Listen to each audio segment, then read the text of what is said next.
What's going on, everyone? It is that time of the set where we get to dive into the legendaries and actually rank them on a tier list. Now, I do this for every single set, and that means that, well, we do it before the set actually releases. And that also means that all these legendaries are going to have some changes to them in terms of viability. Maybe there's a deck that really pumps up one or really causes one to falter. However, this is kind of an initial impressions. You've seen some of the set 8 decks that we've been playing in some of the videos. Some of these legendaries truly are just incredible and have completely won games, or in some cases, completely dead in our hand, right? And so with those initial impressions and what we've been seeing, we're going to be rating them based on some options for what they are going to be doing in the meta upcoming. So a huge thank you to my patrons over on Patreon. A lot of you have been enabling a lot of the testing in set 8. That has been a lot of fun. That said, what are the tiers actually meaning today? So S tier, these are going to be the legendaries that I think actually have a decent impact on either creating new archetypes, or I should say enabling new archetypes that really haven't been enabled in the meta previously, or completely just ramp up and upgrade already existing archetypes must have in some decks. There's really not a lot of the S tier oftentimes in previous sets as we've gone through. In some cases, 0 S tier options, so keep that in mind. A tier, these are going to be ones that I think are just really, really good additions. You know, maybe you slot in, maybe not a full 3 of because they're too expensive or whatever the case may be. However, they are a really, really nice addition, and in a lot of cases, they are going to be something that you drop in and do really, really enable you to win the game. B tier ones, these are going to be solid curve fillers that are a little bit above the cut. Mind you, we are talking about legendaries here, so we're comparing them against other legendaries since they are intended to be a lot better.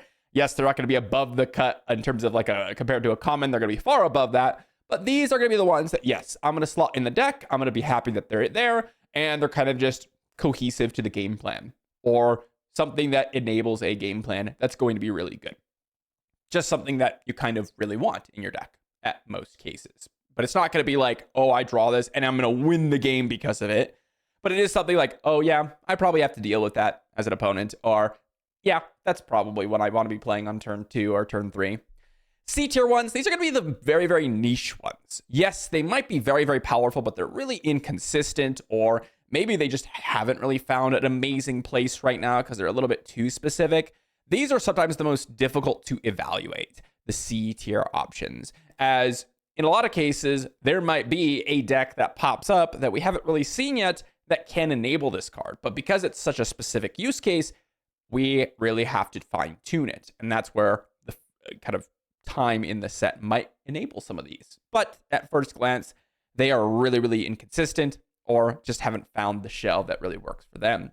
And then D tier, these are what I consider to be Twin Suns cards. I'll put the D tier as the Twin Suns list. It's just, they're too expensive, or they just do something silly to where I don't really see this really doing anything except being played in Twin Suns for fun, or maybe just because it's an expensive card. Your opponents won't deal with you at that point, or whatever it is. It depends on your play group, of course, but these are kind of what I think of as Twin Suns cards. That said, we're going to dive into the Vigilance cards first, starting off with Chimera. All right, as we're talking about these, I'm going to try to put them on the screen so you guys can follow along, because the cards are a little bit tiny. Actually, let's zoom in just one more tick here. Chimera. This one is one of the new capital ships. It's a 7-cost Vigilance Villainy capital ship, 6/6 stat line, and has, when played, you may choose a friendly unit and an enemy non-leader unit. That is important to note. If you do, you defeat those units. So the idea here is you need a unit on board in order for this to really come down and kill something. So keep that in mind. However, there is a really, really nice additional ability to this, and that is when an enemy unit is defeated, you heal 2 damage from your base. This is probably the card I have played the most and played against the most in the earlier stages of the meta. Anyone who's watched any of the videos, you guys would have heard me say Chimera is a really, really just the best card in your deck, or a complete stone cold do nothing. So it does have a little bit of an inconsistency there. I mean, when I say do nothing, I mean it's just a 7 resource 6/6 that has a static ability, which, maybe is good enough. The The worst case scenario for this, like I said, is a 7 resource 6/6 space unit that sets up potentially for the future turns, which isn't the worst. I would put that maybe at like a middle B tier if that's what the card was. Okay, I heal 2 every single time a unit is defeated. That can be strong for some of the controlling decks to kind of get you out of the red zone, maybe even a high C tier. However, the upside of this card is so ridiculously high that it is, like I said, one of the best cards in your deck. You could easily be playing this in Thrawn or in Cad Bane or some other decks that are just more controlling. Krennic, Thrawn is probably the most obvious use case since you are going to be able to get those when defeated triggers. Playing Chimera, for example, and like defeating your legacy run and then killing a bunch of units and then this healing like 12 damage from your base in a single action is just dumb. It is completely ridiculous and completely wins the game on its own. And it's not something that like, oh, it's a win more or could another card in its spot do this? No, it could not. This is a one-of-a-kind type of deal. Like, you cannot play a card like that where it's, okay, I play this card, I kill your unit, I also heal up to the point where you're not able to actually kill me. This, I think, it's gotta go in S tier for the upside. Like, this is a card where, yes, in some situations, I'm resourcing it. It's not every single game I'm going to be, truly playing this on curve because maybe my opponent's killed all my units and maybe I'm just going to be playing this as a 7 resource 6/6 if I had played it. Yeah, that's not super exciting. However, this literally enables entire archetypes. It does win you games that you otherwise would not be able to win and completely shifts the game in your favor in certain circumstances. And I think those are the hallmarks of an S tier card. As such, I do think we're going to see this in the meta quite a bit across a few different decks. Next up, we've got Pre-Vizsla. And to be honest, we've played Pre-Vizsla alongside Chimera quite a bit. Pre-Vizsla, this is an 8-cost Vigilance Villainy 6/6 ground unit. This says, when played, you defeat any number of non-leader units. Again, they're a very, very important portion of the text, since there's not really a great many ways to deal with leaders. So you do have to be cognizant of that. You can't just hit anything with 6 toughness or less. But 6 or less toughness, you could go ahead and choose any number with 6 or less toughness combined. And then you defeat all of them. And you create a Mandalorian token for each unit defeated this way. So let's say your opponent has, a Captain Typho out, but they've got like a Leppy Lookout. I can choose Captain Typho and Leppy Lookout. That's 6 combined total toughness. I create 2 Mandalorian tokens. Great. Your opponent's got 3 Mandalorian tokens. Great. You kill them all and you create 3 tokens. That's pretty awesome. This is kind of like I'm going to turn the game around and win the game now type of card. And we've seen this in the past. I don't think Lawbringer was ever really that type of card. Cantwell Arrestor Cruiser sort of felt a little bit like that. But really the card that I think of when I think of like Pre-Vizsla is an Avenger type level card where, and this is back in set 1, you play Avenger and you suddenly are winning the game now. Every single attack you're killing off a unit. And Pre-Vizsla kind of feels like that, where when I'm playing this card, I am now going to be the aggressor. I'm playing Pre-Vizsla, I'm defeating all your units, and now I've got an instant board, maybe backed up with a Sentinel or some other removal options, and now I'm kind of winning the game. Pre-Vizsla, I've played, in multiple different variations. I think the strongest one for me has been the Cad Bane, where Cad Bane can kind of whittle down your opponent's units by dealing damage here, boom, boom, boom, and then Pre-Vizsla comes in, and of course, since it's combined toughness or less, since you whittle down their HP, have more targets to choose from, and you can create more Mandalorian tokens, which is exactly what you want to be doing. This is a really, really nice kind of top-end option, and again, this is a card that creates an instant board for your gameplay, which is really, really nice. It can kill things like Chimera, so it's not just, I kill a bunch of small units. Yes, you could kill big things like Chimera in certain circumstances, and yes, that is something that kind of immediately needs to be dealt with your opponent's big removal options. And against control mirrors, I actually found Pre-Vizsla to be one of the stronger cards. Your opponent plays something, you play this, and now your opponent has to single react recognition or has to play a card that deals with multiple units at a time, and that's exactly what you want. I think this is worthy of an A tier. I don't think it's quite necessarily as game-changing as Chimera or anything like that. There are situations in which Pre-Vizsla is kind of mediocre, similar to Chimera. And it doesn't have the same game warping effect where you're going to win this game you otherwise would not have won in any circumstance ever like Chimera does. But it's still a very, very solid option, is going to be a very big payoff in certain circumstances, and can be a very difficult card for your opponents to deal with in other cases. So I think it's worthy of an A tier. Mandalorian, this one's also a very, very solid one, to be honest. This one's a 4-cost Heroism Vigilance unit in 5/4 stat line, got the Mandalorian tag, has shielded, and has an ability. If damage be dealt to another friendly unit, you may defeat a shield token on this unit. If you do, prevent that damage. So a very interesting ability. Basically, I kind of giving pseudo shielded to another unit just by playing Mandalorian. So first off, 4 resource, 5/4. Since we are kind of lower on the curve, the stats do matter a little bit more. Chimera and Pre-Vizsla, yes, they are kind of weak stats for their stat line or for their cost, but we don't really care about that because they're coming with a very powerful ability. Mandalorian's ability is decent. It's not like incredible. You play this, it's really nice if you do happen to have like Sentinels or units that you otherwise would just cause them to be defeated on that turn.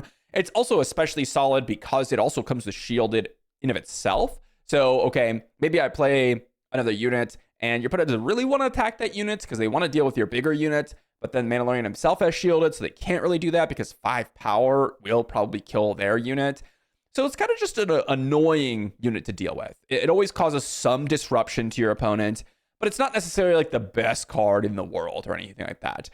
I think it's a really solid addition. I'm kind of in the low A tier, high B tier section of the tier list for Mandalorian. And you know what? I've been solidly impressed by Mandalorian. There are some circumstances in which, yes, it is a solid curve out card. If your opponent doesn't have anything that really, is super necessary to prevent damage on another unit, then you're just playing a 4 resource 5/4 shielded. And sometimes a 4 resource 5/4 shielded is solid enough. Like the worst case scenario is you get a good unit, good stat line that trades well.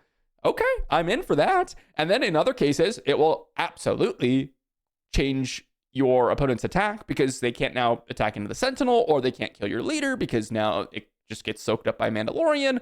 And that's another important thing, is that it does prevent damage on any unit, right? And its damage would be dealt. So it also prevents like charge with treason, for example, or random other ping effects, or like lats coming in, or whatever other damaging effects your opponents may have. As such, I think it's worthy of like a low A tier or high B tier. I'm going to keep them in the low A tier for now. We may make some adjustments later on in the list. Next up, we've got, oh, geez. I apologize for anyone in advance. Oh, boy. So we've got a fun one here. This one is a 12-cost space unit. A 12-cost space unit in Vigilance, just plain Vigilance. And this has a 15/15 stat line with Sentinel, okay?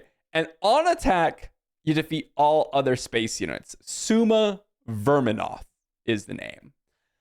This is what I consider to be a Twin Suns card.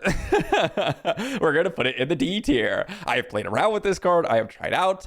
The best case scenario of this is that it soaks up a removal option. Seriously, in Premiere, like if you're getting to 12 resources and this is the card you're playing, you're probably not in that great of a position. In the circumstances, like, okay, I'm playing a mid-range deck, or I'm playing a deck that is a little bit more late game, a little bit competitive in the late game. This card is just a 12 resource sink that gets killed off by Shatterpoint, No Glory, Chimera, Lost and Forgotten. The list goes on and on. Okay, it's not going to do anything. If you had played any other cheap thing, it probably would have died or served a similar purpose. You're going to have a big Sentinel, sure. And maybe in certain circumstances, if you are playing a little bit of a low the ground deck where your opponent maybe doesn't have the removal, sure, okay, you play a 12 resource 15/15, and it probably does kill your opponent. But there are so many other cards that can do that in a cheaper cost, right? If you play a Chimera for 7 resources, or heck, even like a Lawbringer or Cantwell Rester Cruiser on the 6 to 7 to 8 resources range, whatever it is, yeah, you're probably just closing out the game before this thing can even be cast or even be played with the resources that you have. It just doesn't really do anything. It is a big Sentinel, and that is cool, but I would not be putting this in my deck. And every single time I have, it has been too expensive to where I just die, or I'm sitting there and I'm like, yeah, sure, I'll play it. And like I said, it gets killed. I'd love to see this card pop off. I mean, who doesn't want to play a 12 resource 15/15? That's sick, right? But it's got a similar issue to the other like 11 and 12 resource plays that we've seen in the past, right? What have we seen with like big fat sentinels or big fat capital ships like Supremacy or Executor? They just haven't been played.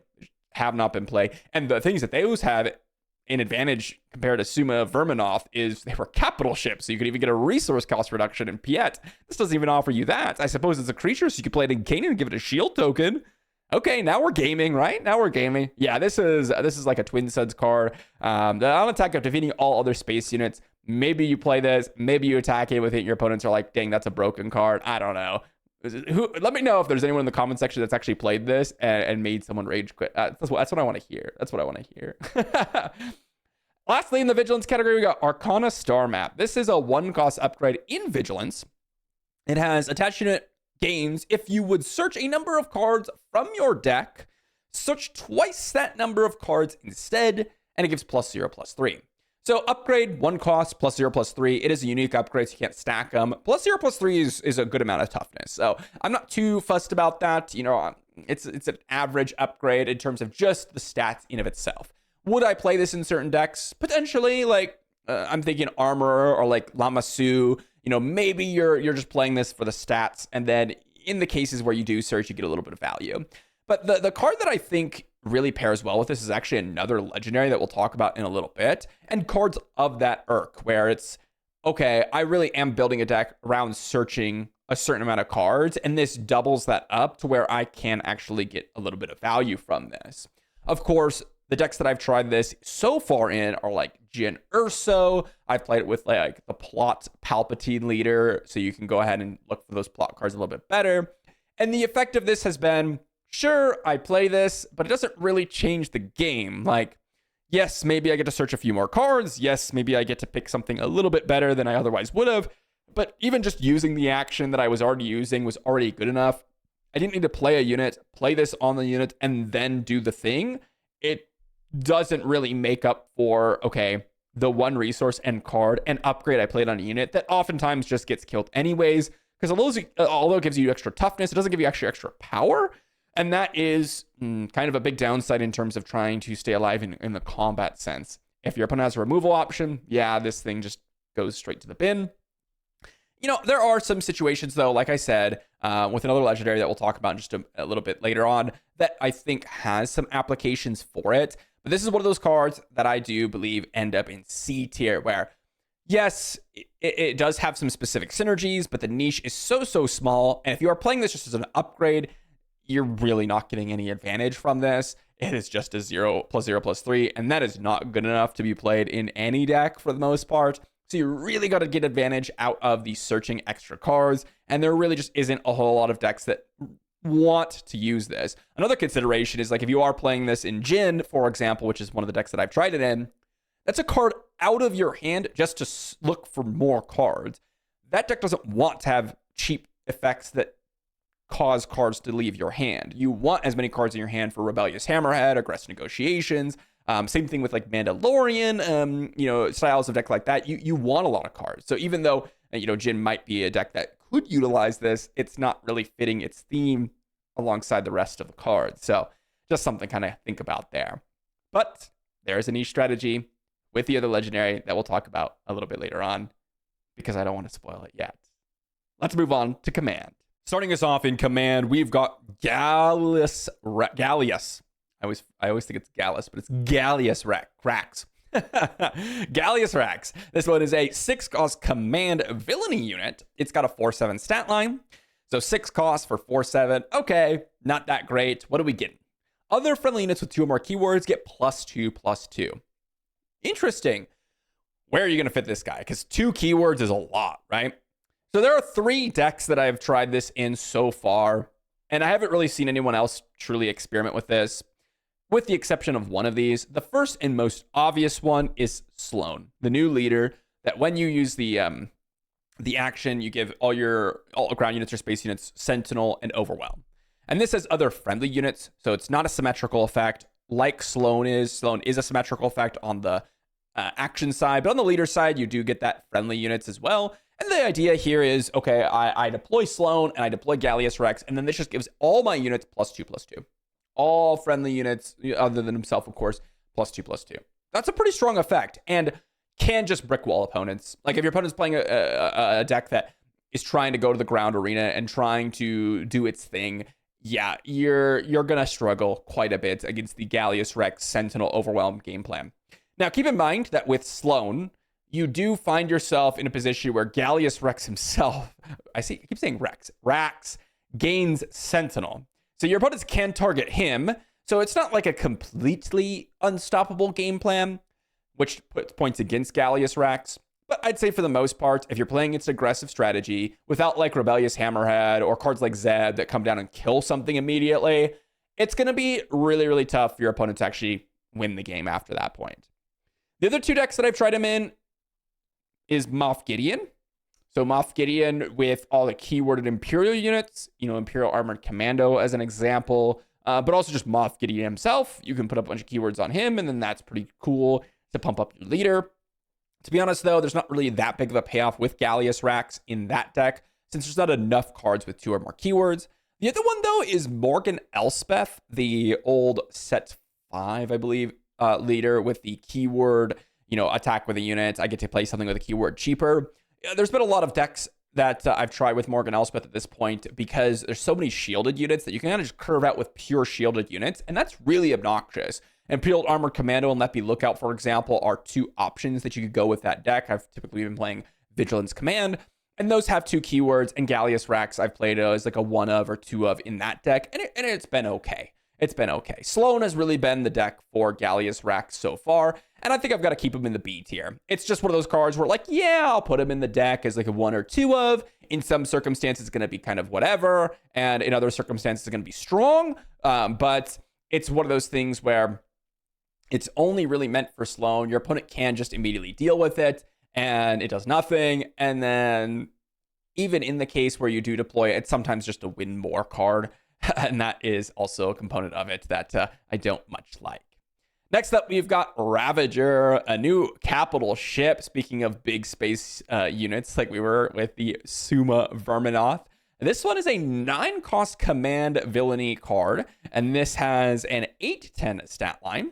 It has Restore 2, first off, and then it says when you play a unit, and I did not think about this when I was covering this in the spoiler season, but similar to like Obi-Wan, when it says when you play a unit, it counts itself. So it says we may have it deal damage equal to its power to a unit in the same arena. So Ravager on its own with nothing else is a 9-resource 8/10 Restore 2. When played, deal 8 damage to a space unit. So it kills off a space unit. Already, I'm kind of in for it. Against some decks, it's going to be good, right? I've played this in Piet, of course. That's the deck that I immediately thought of. I've also just kind of played it as like a 1 of in other variations of controlling or more controlling decks. If you're up against a space deck, this is just going to be solid. But it's, like I said, a decent finisher in the Piet strategy. It's been, not like as game warping as I was hoping it to be. I would have put this initially in my initial spoiler season evaluation, maybe at the higher A tier portions. But I think I'm kind of closer to like lower A tier, maybe high B tier, honestly. Whereas Gallius Rex maybe is like a low B tier. This has just been, okay, yes, I kill a space unit, and it's been good, and it does close out the game. But a lot of the times, especially in the controlling matchups, it just dies.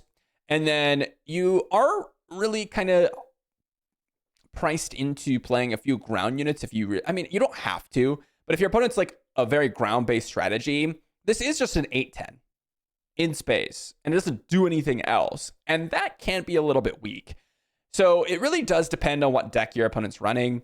If they're a more space-based deck, this is just your ace in the hole, right? You play, let's say Piet, 7 resources, you've got Ravager down, you kill one of their units. Next turn, you play like Chimera, and you hit something for 6, kill another unit, and it's literally just game over, right? Your opponent cannot do anything. It also has Restore 2 to keep you in the game, which is really, really nice. And like I said, it can be just a finisher on its own. If your opponent plays an all-ground strategy, okay, cool, I played Ravager, it doesn't affect me at all, and I just keep beating down. right? Yes, you could play a ground unit afterwards to maybe affect the board, but that is a kind of a 2-turn combo that requires a lot of resources. So I do think it's really, really solid in those decks, and it can be, your really, really game-changing piece against those space-based decks. And there are a lot of strategies with that, right? We've seen even Lando, for example, with Liberty and stuff. This is a really good card against that, right? Comes in, kills the Liberty, and then sticks around. Your opponent does have to deal with it. So it is a really good card there. It's a really good card against Boba Fett. It's a really good card against Luke. So yes, I think, honestly, it is an A-tier option. Is it better than Mandalorian? Maybe Mandalorians. Like I said, I thought Mandalorians being a high B tier, low A tier. I do think Ravager's probably better than that. It's just solid in the decks that want this big capital ship that can interact in the space arena. It's going to be good. And it is the ace in the hole against some of those space-based strategies. Next up, we got Admiral Akbar. Very interesting card. This one is a 6-cost command heroism unit. Has a 6/6 stat line. So this is the first one of the few units here that's just kind of lower on the curve that honestly just has a good stat line. Like 5 resource, 6/6. That's exactly where I want to be. So I'm happy with that. However, honestly, you don't even see him in play because his ability is, when played, you may defeat this unit.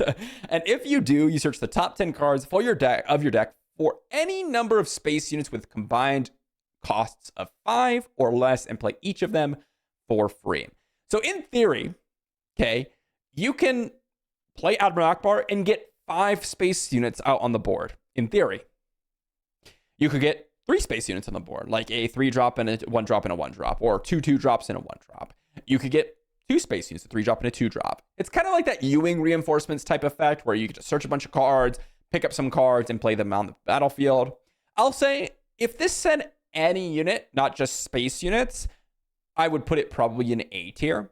I think that type of effect is a lot stronger because it's a lot easier to enable. The fact that it's the space units means that you do have to be in a weird style of deck where you do kind of have to have a lot of space units in order for this to be enabled. You basically have to be like an all space deck because normal decks are going to be playing almost like almost like a 20% non-unit core of cards. And then they're going to be playing like 60-20. Like 20% of your cards are space units and 60% of your units are ground units. Because ground units are just better statted. You just need that 20% of space units to interact with other decks that are playing space units. Admiral Akbar doesn't really do anything in those decks. So the average deck it's not going to work with Admiral Akbar. This is one of those cards where you really kind of need to build around him. You really need a huge density of those space units. And not only do you need a huge density of the space units, but you really want to get the full 5 value of resources from him. If you play this and you get a 4 resource play, you're like, oh, sure, I could have just played another space unit that is 5 cost in my deck.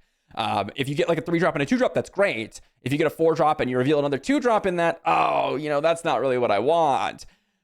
So you either can go super wide, and this is a great addition because you probably dumped your hand at this point because you got a bunch of cheap space units, or you have a really nice space curve with 2 3-drops, or 2s and 3-drops, and then maybe you've got some 5s in there to get the full value of Admiral Akbar. So there's some potential with this card. I think it is like a B tier option. Maybe it's a C tier. It's one of those very, very niche cards, and I haven't really seen it be super powerful yet. This is one of those cards where I think can have such a very big impact. I'll put it in C tier. It, like I said, has potential to have some really, really massive impact, but I have not seen a shell that can really utilize this so far. I have not seen the shell that can really utilize it.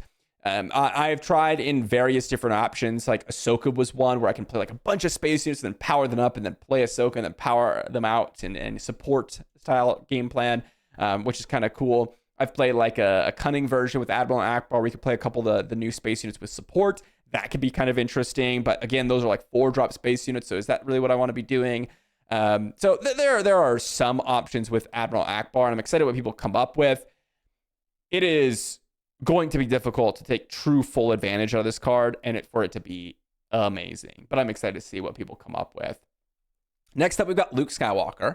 This is one of our new big Lukes in the deck. I was excited, or in the meta, I was excited to see it because who doesn't want another Luke in the format? 6-cost command heroism, 5/5 force unit with Restore 1. Okay, not quite as dreamy as our old 7-cost Luke Skywalker, but what is his ability? So when played, if you control at least 4 units, which means you need 3 other units on the battlefield when you play Luke, you deal 3 damage to each enemy unit. Honestly, when I first looked at this card, I was like, okay, this could be potentially pretty strong. I can see this doing some work. Okay, I just kind of curve out. Queen Amidala, for example, is a 5 resource play, creates 3 units immediately. I can just do that into Luke, and boom, I've already triggered it, right? Also, this comes down on a portion of the curve where it's very, very close to leader deploys, whether it's 5 resources or 6 on your leader deploy. There's a good chance that you'll have multiple units on the board where you can actually enable Luke. I was trying to see how difficult it was to enable him, and to be honest, I've not had a problem. Most decks that I've played with Luke, obviously, you do need to think about having Luke in your deck when you're building your deck. Like, you can't just slot this guy in. Oh, I'm just going to curve out and play like my normal Obi-Wan blue deck and then just kind of curve out and play Luke. You don't necessarily want to be doing that. But, cards like Qui-Gon, for example, when I'm playing Queen Amidala, I'm playing a bunch of units in here. And I'm trying to like recur and put a bunch of units on the board with like Queen Amidala, for example, or playing other decks like that are trying to put a bunch of units on board, maybe protect them with Sentinels. Yeah, Luke just does kind of fit in. It does fit in. And you don't necessarily need to play all the other cards that kind of create other units along the curve for Luke to be good. And the other question I had is, okay, if he's not that difficult to enable, is the 3 damage really going to matter? Because 3 damage doesn't actually kill many things on the 6 resource slot. Turns out that, yeah, actually it does. There's a lot of damage that kind of just happens to units throughout the curve. And if you are just playing units along the resource costs, yeah, your opponents have taken a little bit of damage here, a little bit of damage there. Oftentimes people do try to take value trades where they leave a unit with a little bit leftover HP, and Luke just cleans those up. It also just kind of kills a lot of space units just because space units are small, and does hit every unit, which is really important to remember. I've been decently impressed with Luke. I'm going to put it in the A tier. It's not like I'm going to play a full 3 of every single time, and I'm going to absolutely love it every single time. But in the situations where you do find him, he is, kind of a game-changing card, but he does require a lot of setup, and he does end up being a very, very, let's say, card that you have to think about at all portions, whether it's playing in your deck or building your deck, etc. You just need to be planning around Luke Skywalker in order for this card to even be something that you want in your deck. And lastly, for command, we've got the Darksaber. So initially, I was pretty impressed with this card, and I was excited for it. This is a 4-cost upgrade in command. It says attached to a unique non-vehicle unit. Attached unit is a leader unit and gains the Mandalorian trait. And when you are paying costs, this unit provides its aspect icons. You could kind of just ignore that last text. It doesn't really matter for the purposes of the Darksaber, as far as I've found. What has mattered, however, for the Darksaber is you get +4/+2 in terms of stats. So in terms of an upgrade for 4 resources, that's kind of mediocre. Like, you don't really want 6 total points of stats. Darksaber in the past has been +4/+3, and that was a better stat line. So, it's okay. It's not bad. But what does matter is the fact that it's a leader unit. And it makes it so that your opponent has a really hard time actually dealing with this thing. Now, because it doesn't give that extra point of toughness, it can't just die in unit combat, and that's typically what ends up happening. The other thing that ends up happening is if your opponent is playing a lot of ambushers or a lot of units that have like shielded or let's say potentially units that exhaust, all of those interact very well with the Darksaber. I've come up against where opponents just have a bunch of shielded units and then just hit my unit a couple of times, and then this just kind of did nothing for 4 resources. Like, I got a little bit of damage in, but it wasn't enough to get me ahead. So it's one of those upgrades where in some matchups it's going to be pretty good, right? Your opponent, can't necessarily no glory. They can't go ahead and go with Shatterpoint or the oodles of different removal options that your opponents typically play in their controlling decks. They'd have to really have something like Tree Remembers, assuming you put this on a 3-drop unit. So it can be really good in those matchups, but against like a normal deck that's not necessarily playing that more hard control style or even late game style, Darksaber has just been kind of okay. So I gotta think probably B tier, where in some decks I will slot this in as sort of like a 2 of, and it will be good. But It's not something that's like going to completely warp the game every single time I'm in it, or it's not going to be something that I'm super excited I'm going to be playing every single time, but it can be solid. It's a solid upgrade that you put if you're looking for an upgrade style in your deck, because it's a little bit more difficult to deal with than the other ones that you're playing. And that's going to be command. Let's move on over to aggression. So starting us off in aggression, we've got probably one of my favorite cards from the new set in Ninth Sister. This one's pretty sweet. It's very reminiscent of Force Throw, for those of you that remember that card. This one's a 7 cost aggression villainy unit. It's an 8/7 stat line, so another unit where, yeah, 7 resources, 8/7. I'm happy with that. It's got Overwhelm. It has the Force Imperial Inquisitor tags. It says, when played, an opponent discards a card from their hand. You may deal damage equal to its cost divided as you choose among any number of units. Okay, you got the Force Throw type effect. Now, it's not even close to Force Throw, where, you just kill something, because it requires your opponent to discard a card. And that is something that's extremely relevant. I've played a lot of Ninth Sister, and it has been very solid. It's been very, very good, actually. But there are a lot of cases where you play this, and you should be expecting to deal 2 to 4 damage to units when this comes into play. Is that good enough for your deck?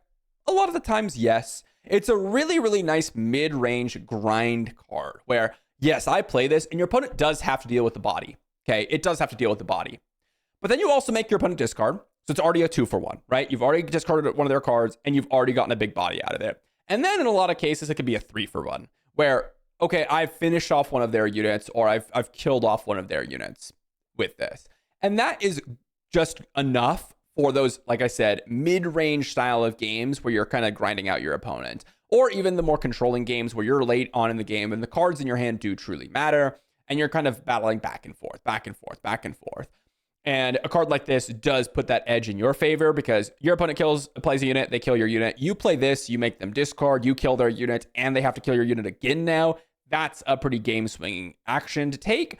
So I think that's pretty strong. Also, in some other decks, you can really leverage this. Like, one of the things that I've done is like play Ninth Sister and curve into pre-Vizsla, and doing something like that can be incredible, where I actually don't care about killing units. I just want to shrink your units down so that pre-Vizsla can create an instant like 6-unit board type of deal. Granted, it's not going to be ever that big usually, but like 2 to 3 units. Very, very possible. It's also really nice in like Cad Bane, where your Cad Bane's already been shrinking down units, already damage dealt to a bunch of units, and then Ninth Sister comes in and cleans up. So there are certain decks that can utilize this very well. And like I said, it is a 3-for-1 in some circumstances, 2-for-1 at the least in most cases. So nothing really bad to say about this card. It has been good. It has not been as S tier as I thought it was going to be, but I think I will put it in the A tier. I think it has been pretty good, and a lot of decks are going to want it. It's just a little bit expensive, so sometimes, it can be a little bit late in the game for when this comes down. That's the only knock against it. Next up, we've got Grogu. Grogu is a 3-cost aggression heroism card. This one is a 2/6. Very, very high toughness for 3 cost. Force droid. And it says, when you take the initiative, you may attack with a unit. Pretty straightforward, but a very, very powerful ability. Very, very powerful. Grogu has been a card that I've slotted in a lot of different decks. Where it's been a card I just kind of want. I'm like, yeah, I just kind of want to curve out with a Grogu. And it really works well, obviously, in Mandalorian, where you really, really need to have the initiative, because if you don't have the initiative, you're not going to be drawing cards off your action. And more importantly, when you flip Mandalorian, similar to like Cassian in the past, your leader kind of does nothing if you don't have the initiative. If you don't have the initiative on that turn 5, your leader doesn't support draw a card and then doesn't attack and draw a card, which is kind of the whole deck with aggressive negotiations. And same thing with Cassian, right? If you don't have the initiative on that turn, your leader doesn't have basically the indestructible portion of it, where it just can't be defeated. So Grogu is very, very important for those style of decks. Outside of that, has it been really good in an aggro-based strategy? Like I said, it's been decent. In certain circumstances, it is going to be good. Taking the initiative is always a strong thing to do. It is very, very high toughness. It does have that 2 power. This is one of those cards where I can see I could see it being an A tier card. I could see it being an A tier card. But I think I've got to... I think Luke is better. Is it an A tier card? Oh, this is a tricky one. Because to me, this is one of those cards where, like, unless you're playing those specific game plans, it's not truly, like, amazing. It's good, and I want it in my deck, but it's not something that I'm like, yeah, I've got to figure out how to play this card as soon as possible. I think, oh man, this is a tricky one. We have so many A tier options. Do I think, here's the thing. I don't care how many cards are in a certain category, to be honest, because like I said, the tiers are based off like what I have or what they have potential for in the grander scheme of Premier. And I think this has potential. I think it's an A tier card. There's going to be a lot of aggressive decks that are looking to play Grogu, try to claim the initiative, try to set up a situation where they're going to, play a unit and attack. Heck, even like Ahsoka Tano is a really great option for this because you do have that support mechanic. And I've had games where I have, a couple units on board and I want to claim the initiative, but I still want to get my attacks in. But I really want the initiative for my Ahsoka flip turn. So I take the initiative. I then play Ahsoka. I then play like a Cinta, and I can attack with the unit, which then powers up another unit. Then attack with Ahsoka, probably a powered up Ahsoka because of that other unit, because of Cinta. And that can easily do like 15, 16 damage in a single swing. So, sometimes like something like that can be very, very important, but it doesn't happen unless you have the initiative because you need units on the board. And that's the same thing with a lot of other decks. Just taking the initiative when you claim, attack with a unit, cheating on those actions is really strong. I don't think it's like a warping card, but it is a cut above the rest. And it isn't just a solid curve filler. To be honest, it is some decks just really, really need this to enable their game plan. And I think that warrants a little bit higher of a B tier. Next up, we got Zeb. This one's a 7-cost aggression heroism unit. This one's a 5/7 stat line, so really, really needing some power out of his ability. This, when played, you give 3 advantage tokens to another unit. So remember, advantage tokens +1/+0, and when they complete an attack or defend, you defeat those tokens. Zeb's other ability is when a friendly upgrade is defeated, you deal 1 damage to a base. So the idea is you pass on 3 advantage tokens to a unit, you attack with that unit, you get +3 damage from that attack, and then you also get +3 damage into their base. It's a little bit expensive, right? 7 resources is a little bit later on in the curve, and I've had games where Zeb is kind of just their like end game win condition. Not necessarily that like they won because of Zeb specifically, but this is a good 7-drop to be playing in your deck in the late game. You play this, give some advantage to your leader or whatever, attack, cool, I get essentially 6 damage that it otherwise wouldn't have immediately. That's solid. It's solid, but it does require multiple actions. So remember, if you just kill Zeb immediately, your opponent sure gets the advantage tokens, but they don't necessarily get the damage to base. If you hit their units that have the advantage tokens, you might just kill it because like something could happen in the line of, okay, I have this 4/6 leader. Awesome. I'm going to go ahead and play Zeb, make it a 7/6, and then I'm going to be able to attack in for essentially 10 into base. However, because you played Zeb first, your unit dies because of whatever reason. Like, let's say your opponent has some way to remove it, some ambush or some unit to attack into it, or maybe puts up a sentinel, right? Now they put up a sentinel, and now you have to attack into the sentinel. Well, you didn't actually gain any damage. You lost a bunch of damage because you could have just hit into base for 4, but now you've got this 10-powered unit, sure, or 7-powered unit. But if you attack, your advantage tokens go away, I guess, but it's only 3 damage into base. So you've lost damage because of that. And I think that's where Zeb kind of becomes a little bit awkward. I think he's a B tier card. I think he's a high B tier. I have been decently impressed with him, but not necessarily something that I'm like, oh yeah, this is the like last card you want in your deck in a curve out style situation where you are just winning the game on that turn 5, turn 6, or turn 7. With your somewhat aggressive deck. That's where I think Zeb kind of fits in. Next up, we got Boba Fett's Rancor. This one's an 8-drop aggression unit. It has an 8/9 stat line, underworld creature. When played, you deal 5 damage to your base. That's tough. I'm going to be honest. That's already tough. Then deal 5 damage to enemy ground unit. Then deal 5 damage to the same unit. And on attack, you may deal 1 damage to a base for every 5 damage to your base. So the idea here is you play this, you have to deal 5 damage to your base, period. That's already a really tough ask. And then you basically just kill ground units. Like 5 damage to a unit and then another 5 damage, kind of bypasses shielded, and then kills anything that would have otherwise have shielded. And then if they don't, 10 damage to a unit is probably enough to kill it. So you could think of this as an 8 cost, 8/9 that deals 5 damage to your base and then kills a ground unit.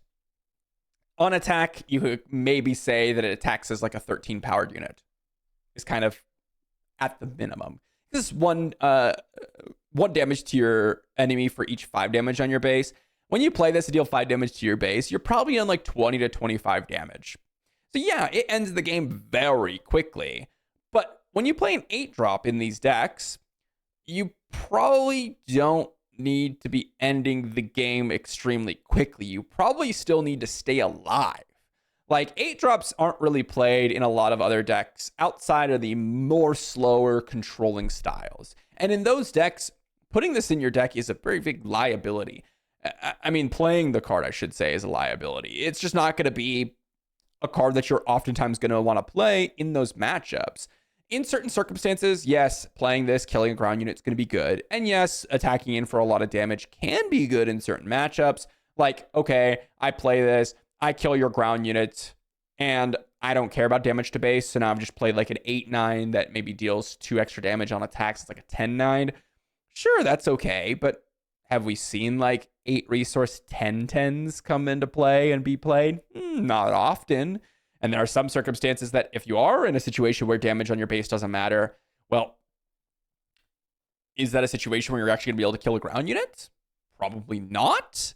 And then, of course, there's the situation of your opponents just having all space cards. This card does nothing against those. And you really don't want like an absolute brick in your deck that literally just kills you if you have no interaction for their strategy. I think this is a C tier option. It's not the worst. It can be okay, like in certain circumstances, again, where you are playing that mid-range style and maybe the damage doesn't matter as much in that game. And then you get to kill a unit and you do have a unit that your opponent kind of must deal with. But I think in most cases, you're going to be resourcing this and you're going to be like, I don't really want to be dealing 5 to my base right now. So I'm going to give it a C tier. And then lastly, for aggression, we've got Whistling Birds. This one, 3 cost upgrade in aggression. Gives you a +2/+2 stat line. So very, very weak in terms of 3 costs. Usually you're going to want +3/+3. So we really want something for the ability. It is attached to a non-vehicle unit. And it has when attack ends, if this unit dealt combat damage to an opponent's base, you deal 2 damage to each unit the opponent controls is in this unit's arena. So, okay, I played on my leader, I attack into a base, great, I deal 2 damage to all the ground units, right? That's the type of deal that we're going for. And to be honest, you're not really going to be playing this in the space because it's non-vehicle unit. So really, like 90% of the time, this just says deal 2 damage to all ground units or to all your opponent's ground units if you get an attack into a base. Okay, the upgrade, not terrible. It's actually decently strong. There's going to be a lot of circumstances where you can play this on a leader and then you just attack in the base because your opponent doesn't have a way to immediately kill it. And then you get to go ahead and maybe remove some shields, deal a little bit of extra damage, etc. It's not the worst. It's definitely a decent upgrade. But it's one of those situations where at most I might be playing one of these in my deck because you don't really want to be drawing so many upgrades and you just be putting them on random units. It is very, very difficult to be putting an upgrade down on a random unit and then for it to get actual value. Your opponents just have so many Sentinels. People are playing like Moff Gideon these days. People are playing Imperial Armored Commandoed. People are playing, of course, Obi-Wan, Captain Typho. There are just so many Sentinels in the game right now on the ground arena that there's a good chance if you play this, it's not going to give you enough stats to actually cut through those Sentinels, or you're just going to get stonewalled by a shield. And then you're not even going to get the effect. And now you've just played a 3 resource +2/+2, and your unit's probably just going to die. And then you got 2 for 1, right? Ugh, not super exciting for that. So it's one of those situations where, it's an upgrade. It doesn't have the same survivability component as like the Darksaber, because these are, very, very, similar style of cards where I play them. I try to put in a little bit of extra pressure and kind of turn the corner and get some advantage. Darksaber keeps your unit alive a little bit longer by just nature of it being a leader, right? It creates a leader for you. Whistling Birds just allows you to kind of potentially clear the board. Unless we're going to see a lot of like Mandalorian tokens or decks that are going to be going super, super wide, it is good against certain cards. Like if your opponent goes Queen Amidala, great. Whistling Birds kills off both spy tokens. That could be pretty cool, right? Other than that, it's kind of niche. You know, I think it's just kind of like a very, very low B tier, low C tier, or a high C tier. I'm actually going to put it in a high C tier. It's not a card like Darksaber where I can just slot into, and I'm kind of okay with that, and I'm decently happy in games just kind of play this out because my unit's going to live. Whistling Birds is one of those situations where I might play it as a 1 of, maybe 2 of, and then in those very, very niche circumstances where I put this out, yeah, it's going to be good, and it might be really, really good, but it's not really going to happen all that often. So I'm going to give it a high C tier. And for our last section, we've got Cunning. I will slot Eye of Scion in here because, well, I'm not going to do a whole other segment for just the last villainy card. So, you know what? Why don't we switch it up and start with the Eye of Scion? A little surprise here. Oh my gosh, we were like, where did that pop up on the list? Yes, I'm throwing you off. That's why you got to watch the whole video, guys. Eye of Scion, this is a 7-drop space unit in just villainy. And it has a 5/8 stat line, which honestly doesn't matter because its action is why you play this thing. And this is a really, really cool action. You search the top 8 cards of your deck for a unit that costs the same as or less than this unit's power, and you play it for free. It enters play ready. So because you're not attacking with this unit, the coolest things I've seen people do is just drop a bunch of advantage tokens on this thing and then just grab whatever unit you want off of the top of the deck. That's it. I've seen it do some decent work in the cases where I have no interaction for it, and they probably already would have won the game if they just played anything else. But that doesn't mean it didn't do anything sweet. It's really, really cool. If this was like a triple dark raid type of effect, where you can triple dark raid this out and then grab something and then play it for free and then enter plays ready, but it doesn't bounce into your hand at the end of the turn. Like, if you think about this, right? Eye of Scion, you can grab like Ruthless Raider off the top with Eye of Scion, but then Ruthless Raider actually sticks around on the board, and maybe Eye of Scion bounces back to your hand, but now you can play Eye of Scion next turn, and now they have to deal with both. Like, something like that could be kind of interesting, but we don't have Triple Dark Raid. In fact, it's banned, and or it was banned in Premiere. So what can we do with Eye of Scion? We play it out, it does nothing, and then next turn we have to action, and then we have to hope that we hit something pretty big. And if you don't enable it in any other way, it's just a 5 cost unit or less. Is that good? I don't think so. Yeah, it's one of those cards where I feel like it's more of a win more card, and it requires a little bit too much setup. I'm excited to see what people come up with, like I said, with a few other cards here, but this one to me is a C tier. It's bottom of C tier. It's close to just Twin Suns card, okay? It is very close to just a Twin Suns card, in my opinion. But I did see someone do it against me, okay? I think I even recorded that game. I don't remember, but it is cool when it pops off. It's just, it doesn't really pop off all that often. All right, next up we got Gornians. Gornians? Yes, Gorians, not Gornians. Shards Corsair, Gorian Shards Corsair. 6 cost, Cunning villainy unit. This one is a 6/5 capital ship, so a little bit aggressive. Honestly, a pretty decent stat line for a space unit. And it has damage dealt by friendly underworld cards, I should say, is unpreventable. It's an underworld card itself and has capital ship. And it has, when played and on attack, you may deal 2 damage to a unit. So the first thing I think of is this is probably just like the anti-Mandalorian deck where you play this and cool, you get to go ahead and just kill off all their Mandalorian tokens because it doesn't get prevented by the shield token because of Gorian Shard's ability.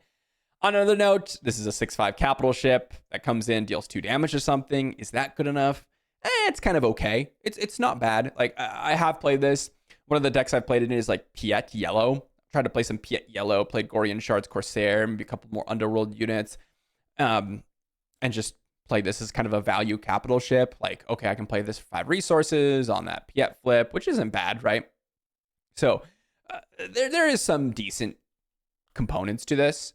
It's not quite that strong. So it's not something that I'm like, oh yeah, I really want to curve out into this, but it is a decent spot filler, especially if you are wanting that style of effect. Another deck that's really good for this card is Cad Bane. So Cad Bane, a lot of the times shield can be really, really obnoxious. If they're like really low toughness, like Leppy Lookout, for example, this can deal with those units for you quite easily. Shield itself isn't necessarily obnoxious for Cad Bane because you can just ping it off, but maybe just dealing a couple damage here or there with Cad Bane or other cards that are dealing damage. You can follow up with Gorian Shards Corsair. Also, some of the cards that are synergistic with Cad Bane are Underworld cards, so Gorian Shards Corsair enables those. So I think in certain decks, Cad Bane specifically, this deck or this card can be very solid. Piet's another one where I think the card is pretty solid, but it's not exceptional. I think it's a solid low B tier option. Very, very solid low B tier option. Keller and Beck is next up. Keller and Beck. We've got a 4-cost Cunning Heroism unit. 3/5 Ambusher, but it gets +1/+0 for every other unit, friendly and enemy, by the way, with 0 power. So if your opponent has spy tokens, it gets +1/+0, maybe +2/+0. If you have spy tokens, you get +1/+0. Spy tokens are really the card that this works with. You don't really see a whole lot of other 0-powered units on the board, okay? It just doesn't happen all that often. To be honest, the deck that I've seen this most often in is Grief Karga. By far, I've seen people dabble with this card in like Lando and like Faith in Your Friends style of decks. It's decent. A 3/5 Ambusher in of itself is decent. It's not amazing. Grief Karga definitely upgrades it to another level, but it's not because Keller and Beck is incredible. It's because Grief Karga is incredible, okay? In a lot of the cases, you could play other cards in this slot and be totally fine. And that's the thing, is like a 3/5 Ambusher is okay. It doesn't have enough power to really kill off those 4-cost cards, which is really what you want out of your Ambusher. Unless you're Grief Karga, because then it gets 4 power. And because it's got 3 power, it sometimes doesn't even kill off their 2 resource plays, because those are oftentimes 4 toughness these days. So it's kind of at a weird spot where if you do happen to have an enabler for it, it can be very good. And if you do happen to be in Grief Karga, it can be very good. And I think it kind of solidifies itself as like a high B tier option. It's a card, again, I'm slotting in my deck. I'm happy to kind of curve out with this, but it's not going to be like, oh yeah, I really, really want this card in my deck. How do I fit it in? And how do I, morph around this one? Or how do I really think about this during my deck building construction? It's like, oh yeah, I could use another ambush on the slot. And I've got Faith in Your Friends. Yeah, that seems like a good one. I'm just going to kind of play it. That's the kind of attitude that I have with Keller and Beck. But it's close. It is close to that A tier component. Because, 4/5 Cunning Ambusher and Heroism. It turns out Cunning Heroism is a good aspect combination. It's solid. It's very solid. And then we've got another Force unit here. An Elzar Man. This one is a 6-cost just Cunning unit.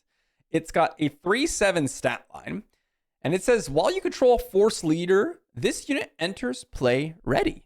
That's a scary line of text. We've seen that type of effect with like Darth Malak, for example. But if anyone knows what Darth Malak was doing, it wasn't very strong. I think I would put it in the C tier component these days. But this one has another ability. When you play it, you can distribute up to 5 advantage tokens to other units, other friendly units. Then an opponent searches twice that many cards, so 10 cards, assuming you're putting 5 advantage tokens down, from the top of their deck for an event, reveals it, and draws it. So this is really tough, because if you're against an Aggressive Negotiations deck, and I've had this played against me as an Aggressive Negotiations deck, I just grab Aggressive Negotiations and I just kill them. So it has a really, really bad downside, okay? The fact that your opponent can search for an event is really bad. If you put the advantage tokens on another random unit, your opponent can search for the removal and just kill the unit. Great. That's not good either. If you put it on a leader, that's where Elzar works the best. And to be fair, that's what you want to be doing because it literally has in its text box if you control a force leader. So you want to be deploying this so that it enters play ready and you do get those advantage tokens on your leader. But also, you need to play your leader or deploy your leader, then play this, then attack. We've talked about this a lot. We've talked about this a lot with like Zeb, for example, or like even like Gallius Rax, or any other card that requires you to do a sequence of actions before you just get in your attacks is always worse. Always worse. Your opponent drops a sentinel down. Your opponent is now able to react with the event that they played. It just ends up always poorly. It always ends up poorly. And that's what I found with Elzar. I have seen this card be played like 4 times against me. And every single time I've picked up something that just straight up hoses their game plan. Like aggressive negotiations, a big event that removes something, or I already have a sentinel in play, or I just play a sentinel in response to it, and it's like, ugh, Elzar's not looking too hot there, is he? And so for that reason, I've got to put him in like the C tier. There are some strong things you can do with him. There's not like the worst of the worst, but in most cases, I've found him to be a pretty bad downside for this card. And then lastly, we've got Improvised Identity. And for those of you that have been waiting for so long to figure out what card I was talking about with Arcana Star Map, this is the one. This is the one. This is a 2-cost upgrade in Cunning. It has attached to a ground unit, so just any ground unit. It doesn't have to necessarily be a non-vehicle, which is relevant. And it has attached unit gains, and this is where it gets really complicated.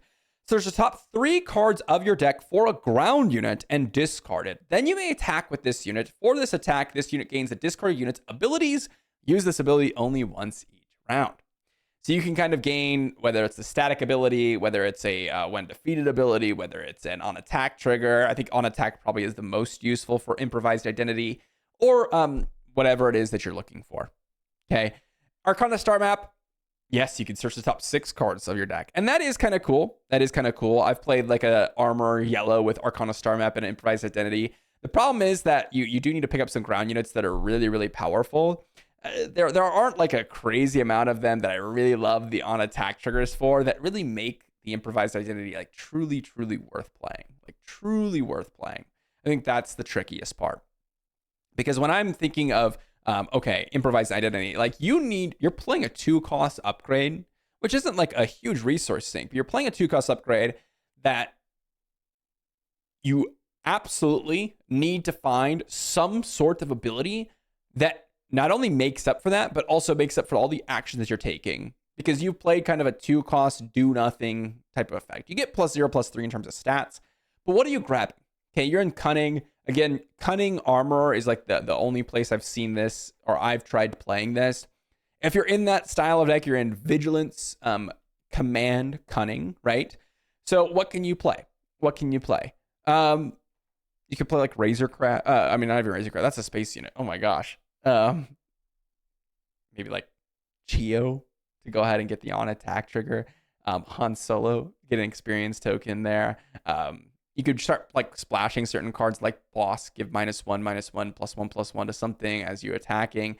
That could be kind of interesting. Maybe you've discarded like a Finn to go ahead and give a shield token to a non-unique unit. Maybe you've gone ahead and discarded a Canto Bite so you can get it on a defense trigger. Like there are some cool things, but realistically, this is a lot of setup for very, very minimal payoff in a lot of cases. I think you really have to hit one of the big capital ships. But the problem with that, because I've talked about a lot about like on attack triggers that are like somewhat cheap units that give you something. But if you hit like a big capital ship, like a Lawbringer, for example, because you don't necessarily have to be playing the same aspects of these cards. But if you feel like a Lawbringer, a Persecutor, something of that nature, now you're talking. Now you get a big effect that actually could warp the game.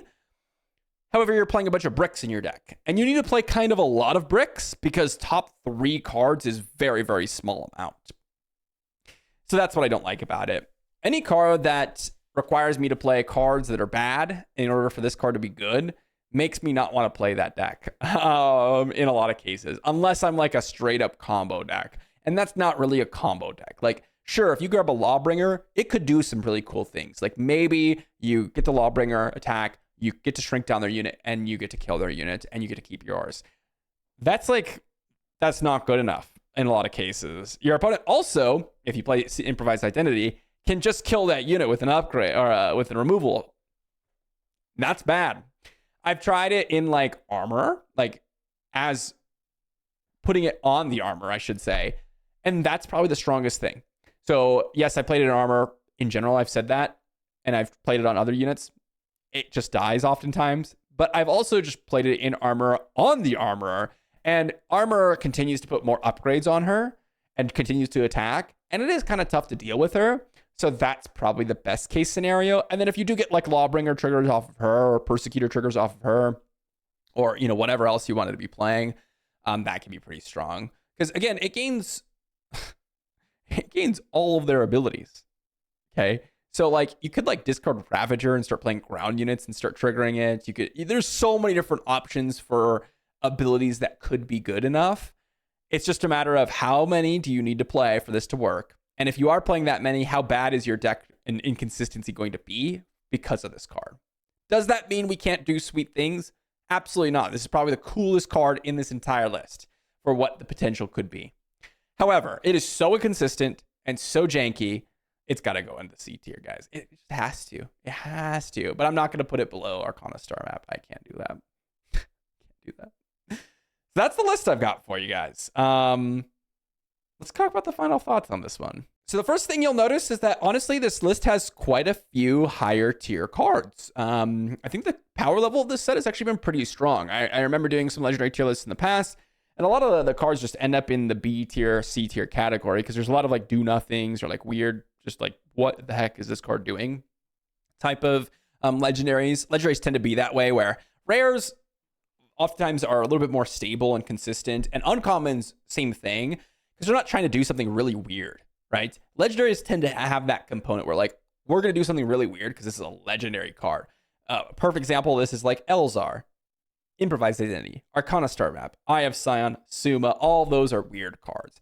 However, there's just a lot of power in some of the cards that we've gotten this set. So like, no one could say Ninth Sister isn't a powerful card. Like, something that comes down, a good stat line, has overwhelm, makes your opponent discard a card, and deals damage based on that card. Like, what part about that seems bad to you? It doesn't. I don't think anyone would say that it seems bad.